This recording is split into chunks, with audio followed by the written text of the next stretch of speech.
Hallelujah, সকলকে জয় মাসিকে praise the Lord. পরমেশ্বরের মহিমা হোক, প্রশংসা হোক। আজ আমরা এক বচনকে এনেছি, সেই বচনকে আমরা পড়ব।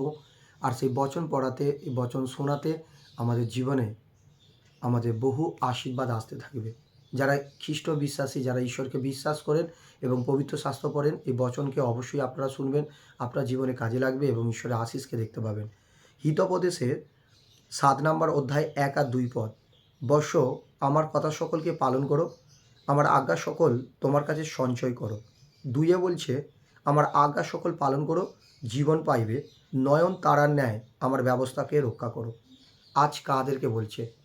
পৃথিবীতে প্রত্যেকটা মনোনীত সন্তানকে বলছে, বৎস, তুমি আমার কথা সকলকে পালন করো। ঈশ্বর আমাদেরকে সর্বদাই তার দাসের দ্বারায়, পবিত্র আত্মা তার দাসীদের দ্বারায়, পরিচালকদের দ্বারায় আমাদেরকে কি করে শিক্ষা দেয়। যারা পবিত্র শাস্ত্র পড়ে এবং তারা জ্ঞান লাভ পেয়েছে, তাদের মধ্যে জ্ঞান আছে, বৃদ্ধি পাচ্ছে সেই জ্ঞানের, তাদের প্রত্যেকজনকে পবিত্র আত্মা কী করে তার দাস দাসীদের দ্বারায়, পাস্টারদের দ্বারায়, প্রফেটদের দ্বারায় কি করে সেই বচনকে শেয়ার করে। সেই জন্য এখানে পবিত্র আত্মা আমাদের সকলকে বলছে, বৎস, আমার কথা সকলকে পালন করো, আমার আজ্ঞা সকল তোমার কাছে সঞ্চয় করো। আজ ঈশ্বরের ব্যবস্থা এসে ঈশ্বরের দাস দাসীদের আজ্ঞাকে মানুষ পালন করতে পারে না, তাই তাদের জীবনে অবনতি বেশি হয়, উন্নতি কম হয়। কিন্তু যে ব্যক্তি ঈশ্বরের আজ্ঞা সকলকে পালন করা শুরু করে দেয়, যে ব্যক্তি ঈশ্বরের দাস দাসীর কথা অনুসারে চলা শুরু করে দেয়, যে ব্যক্তি ঈশ্বরের পরিচালকের কথা, শিক্ষকের কথা অনুসারে চলা শুরু করে দেয়, সেই ব্যক্তির জীবনে আয় উন্নতি আসতে থাকছে, সেই ব্যক্তির জীবনে চমৎকার আসতে থাকছে, সেই ব্যক্তির জীবনে আনন্দ আসতে থাকছে।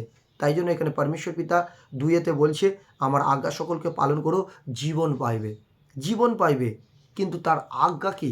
তার আজ্ঞা আমাদের এটাই যে তুমি পবিত্র হও। ঈশ্বর যেমন পবিত্র, আমরা যেন পবিত্র হওয়া শুরু করি। আমাদের চলা যেন পবিত্র হয়, বলা যেন পবিত্র হয়, আমরা হিংসা না করি, আমরা মন্দ কথা না বলি, একে অপরের প্রতি আকসাক্ষী না করি। পরমেশ্বর পিতা আমাদেরকে সেবা দিয়েছে, যে যেখানেই সেবা করছে সে সেখানেই সেবা করুক, পবিত্র আত্মার প্রশংসা করুক পৃথিবীতে এবং পরমেশ্বরের গৌরব করুক। হালেলুয়া। পরমেশ্বর পিতা এই জন্য আমাদেরকে বলছে, তার আজ্ঞা সকলকে পালন করো, জীবন পাইবে।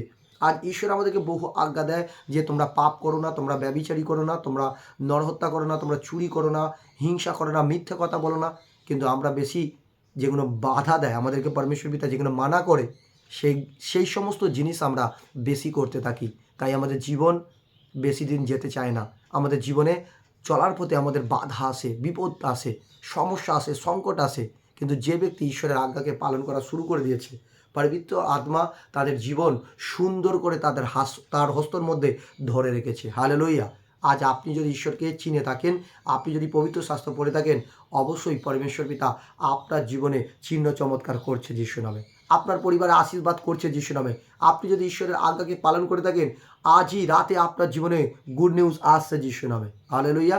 সেই জন্য আপনি যখন পবিত্র শাস্ত্র অনুসারে বচনকে আপনি ফলো করে আপনি পালন করা শুরু করবেন, পবিত্র আত্মা আপনাকে বেনিফিট দেবে, পরমেশ্বর আপনাকে জীবন সুন্দর করে পৌঁছে দেবে, আপনার চলার পথে জীবন সুন্দর হতে থাকবে। তাই আপনারা প্রত্যেকে ঈশ্বরের আজ্ঞাকে পালন করুন, আপনারা সুন্দরভাবে জীবনযাপন করুন। হালেলুয়া। সকলকে জয় মসিহ কি। God bless you.